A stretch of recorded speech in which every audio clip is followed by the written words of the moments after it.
Hello, Ranger Nation. I'm Josh Mason. I'm bringing this latest version of Ranger Rundown to Rooster's Backyard and Grill here on the Greenwood Sports Network. But obviously we can't get started until I introduce the Tonto to my Lone Ranger, Todd Jones. Well, I appreciate you remembering that I was here. Today we're going to have Coach Long. She's going to come in and sit down and talk with us about the tournament this weekend, about how the JV girls and freshman girls did. Give us an update on how the varsity season's going so far, and talk a little bit about a preview of what we expect to see from district.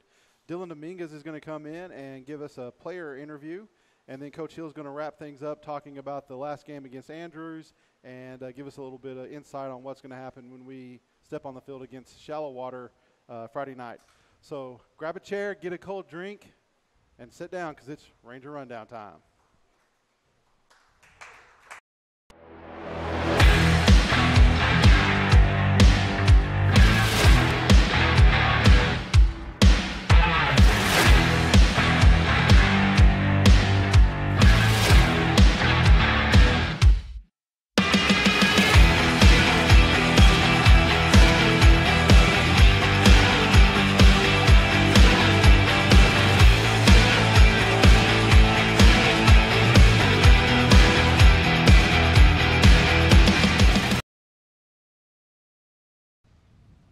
Well, folks, we hope you're ready for a little volleyball talk. Coach Long, we appreciate you coming in once again this evening. Thanks for having me. Yeah, hopefully this time goes a little bit better than the first time. We got to do a whole interview. You talked for like 45 minutes, and we didn't get to hear anything. That's okay. It's fine. So, Coach, tell us how the freshmen and JV did at this past tournament this weekend. We had a really good tournament. We had a great turnout. We had 22 teams in our tournament this weekend. We got to honor a Greenwood coach that coached for over 20 years at Greenwood, Sheila Smith. She was actually my coach, and I really loved her. She was a great lady. And so I love the fact that we get to hold that in her memory. Her daughter was there, and her husband was there. Her daughter gave out the championship trophy to Liberty, who our JV lost to in the championship game. It's a very hard-fought game. They lost in 3. It was a really good, close match. Liberty is the new school. Everybody asked all weekend, where's Liberty from? Liberty is the new school that is in Lubbock Cooper. Their new school they built there. So we were pretty proud of how they did there. That was a good team that they had lost to. Our freshman team, they won their tournament, their freshman tournament. They got to play Andrews to win that. They had lost to Andrews earlier Friday in their pool play. So it was like redemption time, and they beat them in 2. So they were really excited for that. That's good. There you go. Anything, stand out? Did you see anything that you liked when you were watching them play? Yeah, they're doing a great job. Our girls at the net are putting up real strong blocks, even on the freshman side. So that's really exciting to see them get to do that on the defense. Our girls are running through the ball in the back row. Serve receive is looking good. They're looking pretty good all the way around, getting ready for district. There's quite a bit of height on that freshman team, isn't there? Yeah, they're a tall group. Makes me excited. A little bit of height there. So, Coach, why don't we cue up some highlights for a little bit? We'll watch the highlights from the Snyder game from this past week, and then we'll get into some questions. Okay.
Coach, great highlights there. We appreciate you sharing those with us. A lot of road games so far this year, right? So maybe a little disconnection with the community if you're not going to travel. So how about an update on how the season's progressed? We're doing really good. When we went to Snyder, we played Idalou and Snyder. We had a program sweep. All three teams beat them. It was really nice. We've done that a couple times this year so far. We're doing really good. We're played some really good teams in our tournaments that we went to. Our record right now, I believe, is 19-6, I think. So we're doing really good. We're progressing like I think we should, just to get ready to go into district. But other than that, I mean, they're doing good. They're building in the areas that we were lacking in at the beginning, and so I like to see that better. Well, you mentioned that, Coach. Is there an area, just like a specific thing you might want to touch at that you've been pleasantly surprised by this season? Yeah, we put in a new defense this year, and they're really starting to get the hang of it. Being in the right spot. At the beginning, we were too deep because, like, in our old defense, we stayed pretty deep. This one, you have to be kind of shallow. So we're doing a better job of getting to that and running through those deep balls like we're supposed to. So I'm pretty proud of them about just progressing and, buying all in and getting to that new defense and getting to their spots. And what is an area you'd like to see some improvement in? Still trying to get to those line shots that the team is playing. We've changed up our blocking scheme a little bit to help with that. But if they can hit line consistently, which not many teams can, probably one girl, maybe a team, can really do that consistently. So I'd like to see us improve on just the line shot defense. Okay. So, each team is 2/3 the way through their schedule just about at this point in time. And while you've gotten to see some teams that will play in tournaments, what do you expect from some other teams? What have you seen from them that have caught your eye, or that that you kind of want to, that we should know about maybe? So we've seen our team a lot of our district. Our district is a very strong district to play through. Monahans is always looking good. They can always put the ball down. Andrews has a new coach this year, and they're looking really strong program-wide. Their middle school is really strong. They have an 8th grade girl that can put the ball down hard. So they look really good too. Who else? Seminole's always good. So, but we don't get to see them very much because they play a lot north when we go west and stuff like that. So, but they're all looking really strong, just like we expect them to. So going into district, we have some pretty strong competition to get us ready for that.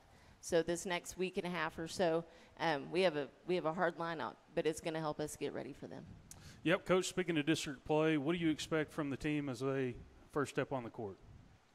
I know they're really excited to start, especially when our first home game it'll be the district play. And so they're pretty pumped about that, and they're just ready to get on with the stuff that really counts. That's the most important. And so I think they're super excited and ready to go. Well, I think everybody's excited. So. Yeah, I'm definitely ready for a home game. Yeah, it'll be fun. We'll see. Yeah, we'll see what we can come up with, try to get that crowd invigorated a little bit for you guys to really welcome Monahans. Yeah, we broke out the costumes the other day for the JV championship game. The boys were really excited. They were leading the group. So we had a good, preseason game right there. Good deal. Well, Coach, I appreciate you stopping by and talking with us. The Rangerettes travel to Shallow Water tomorrow. Yep. They will go to Wall on Saturday. And then next Tuesday we have another game against Denver City. And those are three really, kind of top-notch programs. They are good. I've seen all three of them play, and they are all going to be a challenge. I think that you've got something to kind of see what you're going to look like going into district. So definitely. For those of the guys that can't make it, travel out there to see the Rangerettes. We will be bringing that on a live stream through Greenwood Sports Network, and you can catch us there. Thanks. Y'all tune in. And stay with us. We're going to roll into some highlights of junior running back Dylan Dominguez. He'll be sitting down with us here shortly.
And welcome back to Greenwood Sports Network. Here we have Dylan Dominguez, junior running back, sitting with us at Roosters Backyard. Dylan, how are you?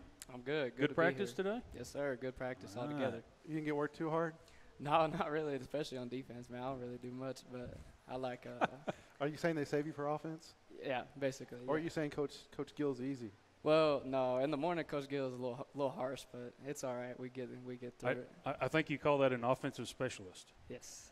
I'm an offensive specialist. So, Dylan, Josh and I have got to call your name for the last 3 years on the football field, and we're always really excited to be able to do that and watch you come out there. But we also know that you also have a passion on on another different field, on the diamond. You're definitely a baseball guy, right? Yes, sir. And so my first question for you is, what part of playing football makes you a better baseball player?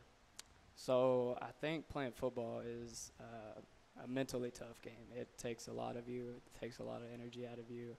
And that's what I bring over to the baseball field. It's a mentally tough game. I mean, going 0-4 in a baseball game, getting no hits during the game is tough. You come off the field dragging, but it all depends on how you respond the next game. It takes definitely a lot of passion to play both, and it's really hard on your body, but I think we get through it through the football season. Okay. Dylan, on the other side of that coin, what part of playing baseball makes you a better football player? Baseball side is definitely just the mindset of playing baseball. Just the mental side of baseball is tough, especially high school wise. Like I said, going 0-4 is just in a game is just terribly bad. Like you never want to do that. So it's definitely hard on you. But when you bring it over to football, it makes you a better player and a better person on and off the field. Well, so Dylan, you said 0-4 a couple of times. Did you have a really bad game that just stuck in your head? Because I did. You keep mentioning 0-4. I did. Yeah, It seems was like a tender subject there. Yeah, it is. It gets to me. But it was against Pecos, and I had a defensive game, but I mean, you can't lean on your defense. You definitely have to have both in your bag. But it was definitely Sounds like a a bad game. recurring nightmare, maybe. Yeah. Going 0-4. I do have them. So for some of the people at home, Dylan, that have never played the position, what is the best part of playing running back? Playing running back is just the freedom you have. I mean, you definitely have to have the correct eyes, and you have to have the right timing with your quarterback and your lineman. You have to know where to go, but just the freedom. Once you escape that, once you hit the hole, you have a lot of freedom. Just use your athletic ability and just get through and try to get as many yards as you can. And so that's what I like to do. All right. Watching you over the past 2 seasons, Todd and I have kind of seen you develop and almost be a little more patient. And I don't know if that's the answer to this next question, but what's the most difficult part about playing running back? Definitely the physical side. You're getting smashed each play, just like hit from one side to another, just falling down and hurting yourself. But definitely the physical side and trying to get back up and running tempo. It takes a lot of the breath out of you, but as long as you just keep pushing, you don't really think about it. But that's definitely. See, I would have said the amount of running. Yes. Yeah, the amount of running. I'm The not amount of really running built for is running. awful. Yeah, no. No. Some of us are, some of us aren't. How does Coach Gill and the offensive coaches prepare you and your teammates for game day? Coach Gill does a great job. He knows what he's talking about. He doesn't just go out there and just tell us, just give us it flat out, but he definitely leads up to Friday. We definitely go day by day, and he tells us exactly what we need to do, and we perform it on Friday. And if it goes our way, it goes our way. If it doesn't, then it doesn't. You just got to move on to the next week and hope for the best. But he definitely does a good job. I like Coach Gill. Okay, I do too. Yeah, well, everybody should, I think. That's your thing, right? Everybody should like Everybody Coach should. Gill. Has a little imagination calling plays. I like that myself. But He's got a little fire in him too, doesn't he? He does, yes. He brings it to practice, especially in the afternoon, running a scout team. I think everybody needs a little part of Coach Gill just to brighten up their day. He scares you a little bit, doesn't he? He is a scary man. He's very big. all right, Dylan, a little rapid fire questions to get to know you a little bit better. So here we go. Jordan or LeBron? Jordan. Favorite pro sports player? Javier Baez, Okay. Dream job? the MLB.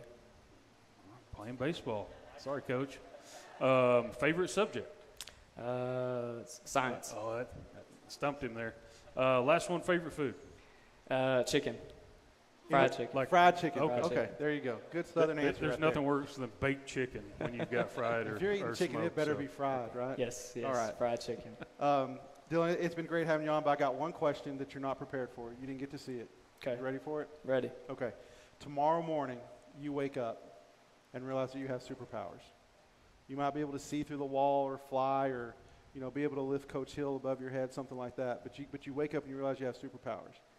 Do you become a superhero or do you become a supervillain? I think a villain. I think that's the right I answer. become a supervillain. Yeah, I'm glad. So, Tyson Smith chose good. Dylan No. Dominguez chooses evil. yeah, I think I'd be a good villain. I think you would be Yeah. too. You kind of have the look about it. Yeah. Yeah, I think Yeah. you tear up that villain side. Man, Dylan, we really appreciate you coming on Yes, and talking with us and letting the people see a little bit about you. And we definitely wish you guys the best of luck the rest of the year. And everyone needs to come out and support these guys Friday night as they tear into the Shallow Water Mustangs and show them what West Texas football is all about. Yes, sir. Thank you. We saved the big man for last, so hang on tight. Coach Hill's up next on Ranger Rundown.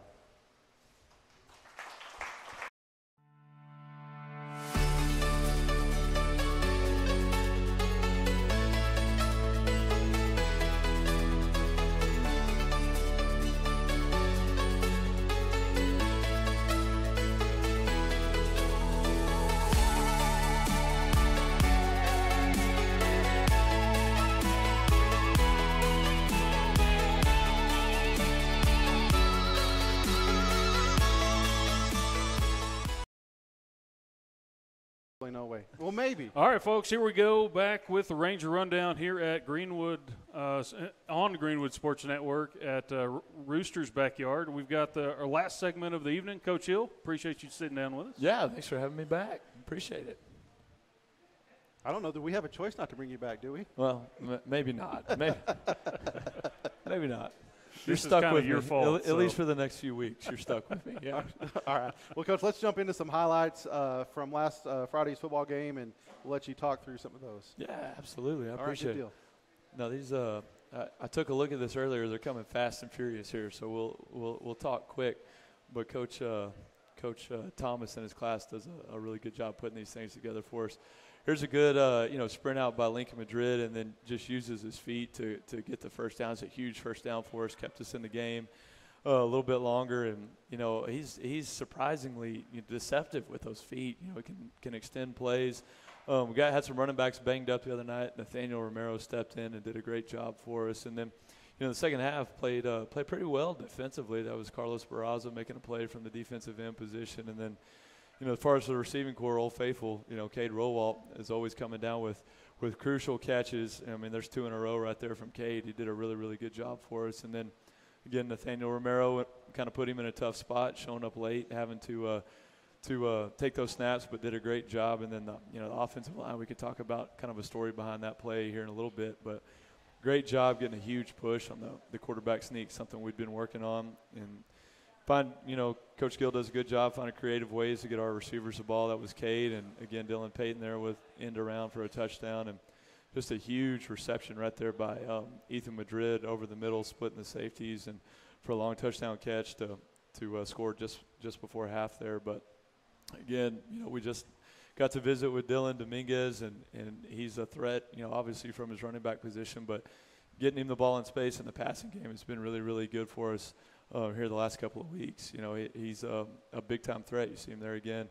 Every time he touches the ball, no matter what his, what position or how we get him the rock, he does a really good job with it. But you just love watching the growth from our sophomore quarterback. Great throw, and there's pretty good coverage by Andrews right there, and Cade comes down with the ball. It's really, really good focus. And, again, it's just, we played really well at times, especially in the second half, but we just got to find a way to put 4 quarters together. We talked about consistency last week, and we were extremely consistent in the third and fourth quarters. We just got behind the 8 ball a little bit, too much too early, and it was proved too much to overcome. But we saw some good things. Coach, we've got these questions all lined out. I have a feeling that we're probably going to just end up talking a little bit here because I'm going to jump in here and steal this a little bit from Josh. But you talked about that you had a consistent second half, and I think that's not right. I think you had a complete dominating second half.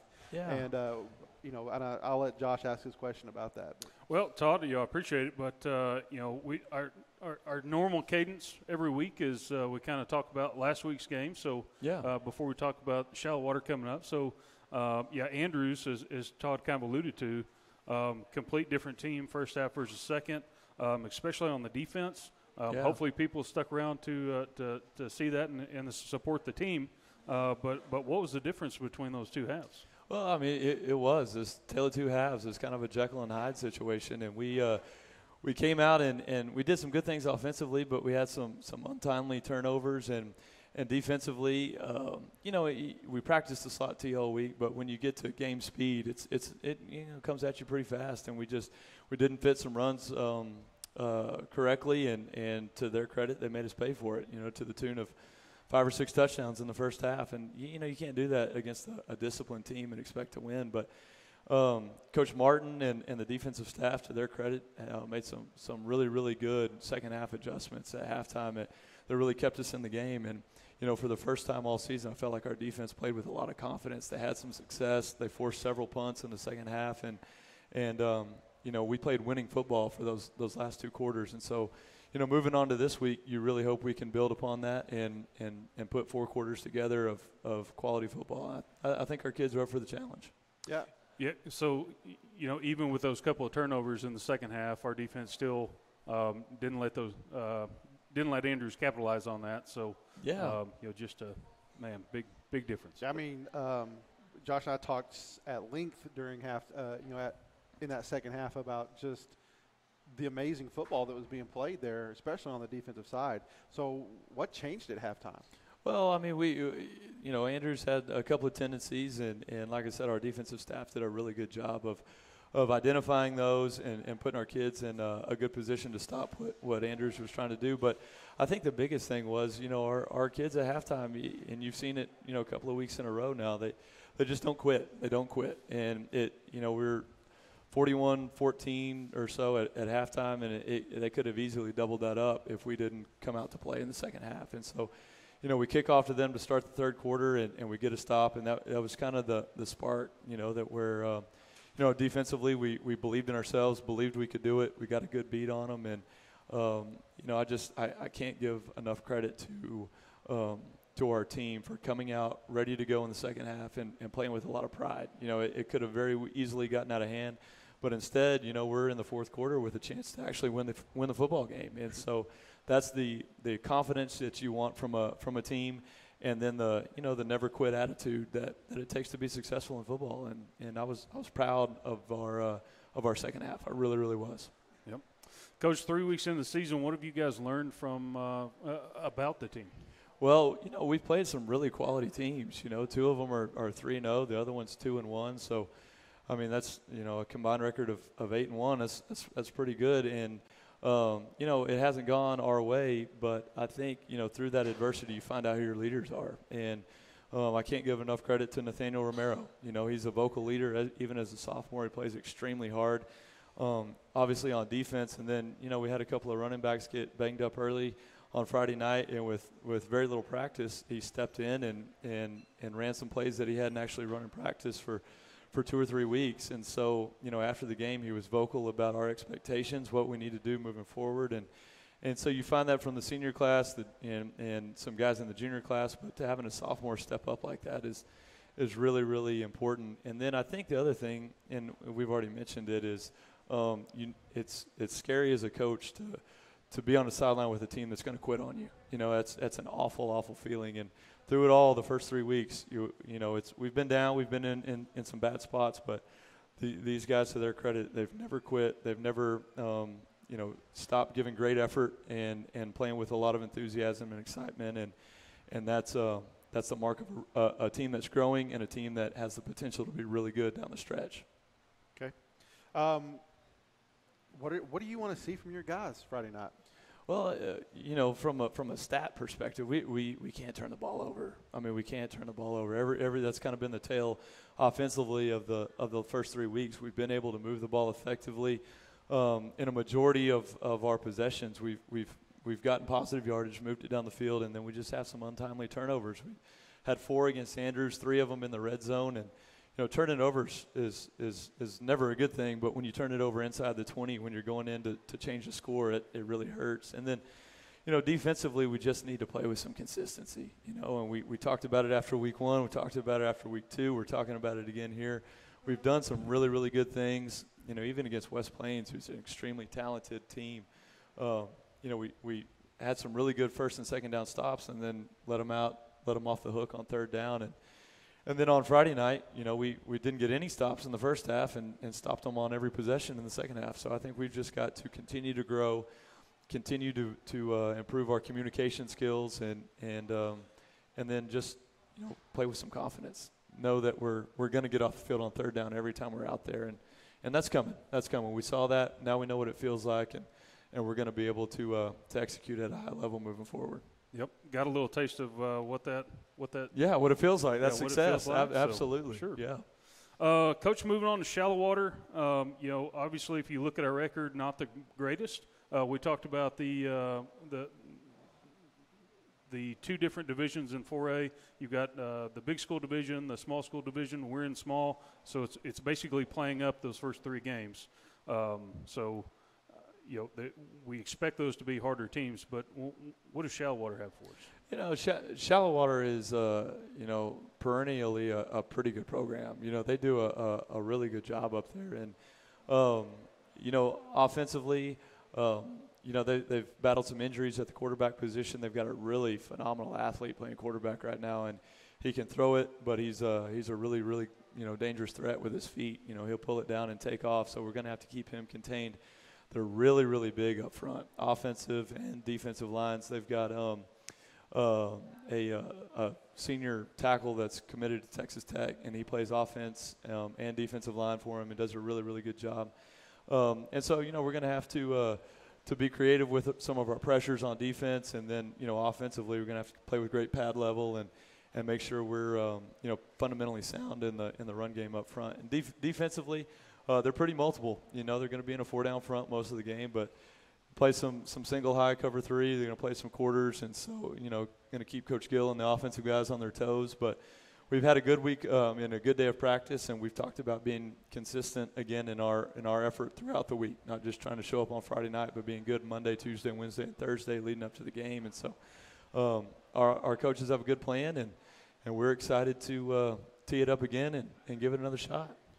Coach, the lessons learned on Friday night, that change over to the defense that showed up in that second half. Yeah. What lessons from there can you take into this game against Shallow Water and use against them? I know it's going to be a different offensive attack, but it sounds like they're going to try to rely heavily on a big offensive line and run that quarterback a little bit. So yeah. How can you take those lessons that you learned Friday night and apply them to no 2 teams are the same. It doesn't matter if it's a slot tee, a wing tee, a air raid, a pro style. No 2 teams are the same. It's the confidence that you play with, the knowing, the expectation is to get off the field on third down. The expectation is to create some chaos and some negative plays on the offense. And it really doesn't matter what play they run at you. If you're fundamentally sound, you know your gap responsibility, you know your pass coverage, and you can execute at a high level, you should be successful every week. And so I really hope that, confidence breeds more confidence, and played not real well the first half, but a completely different team came out in the second half. And if we can parlay that into 4 quarters against Shallow Water, I'm excited to see what we can do defensively, and the offense, continues to move the ball and we can eliminate some turnovers. I'm excited for the next, obviously Shallow Water, but the next 7 games, as well. Sure. Yeah, you mentioned coming out in that second half with the confidence. I just saw what I thought maybe was a whole lot of anger. I was afraid that there was some mama comments or something said across the field as we were going into halftime, because those guys came out like they were just like they were spitting mad at something. Well, there was quite a bit said at halftime, and I don't know what was the trigger to get us to play a little bit better, but and you I'm probably can't excited tell for us what was said, can you? No, I'm pleading the fifth on all of that. But whatever it was, it worked. We're going to continue to play with a high motor, with a lot of confidence, and just not get too far ahead of ourselves. Just execute one play at a time. Take care of business. Every play has a life of its own, and if you can win every single play, 11 on 11, every single play, then the drive, the quarter, the half, the game, it'll all take care of itself. Sure. Coach, you've already alluded to fundamentals, execution. What are some other keys to getting the victory Friday night? Yeah, I think, and we've talked to our kids about this.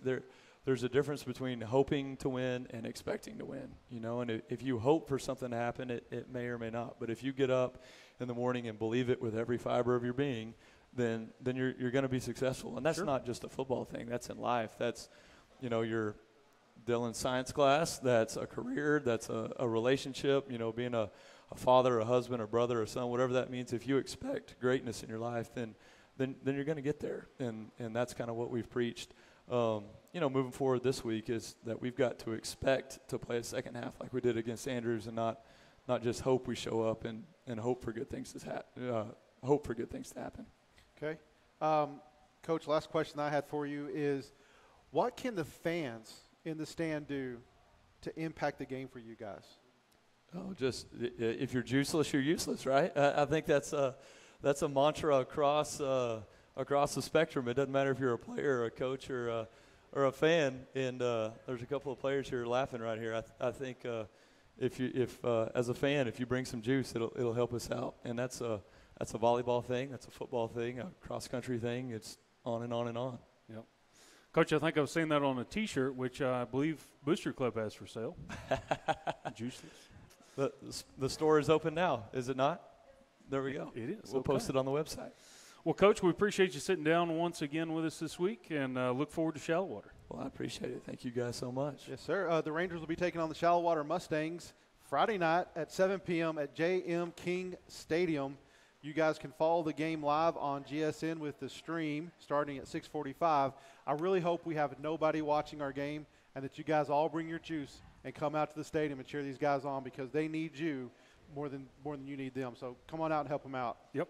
Todd, in the meantime, you can keep up to date on all of Greenwood athletics on the social media platforms seen on the screen. I know we've Coach got Thomas getting fancy. Yeah, Golly, we're getting serious on this deal. So lots of options there on the screen to follow us, all the live information. Yeah, so for Josh, Coach Thomas, and myself, thanks for tuning in to this week's Ranger Rundown, and we will see you next time on the Greenwood Sports Network.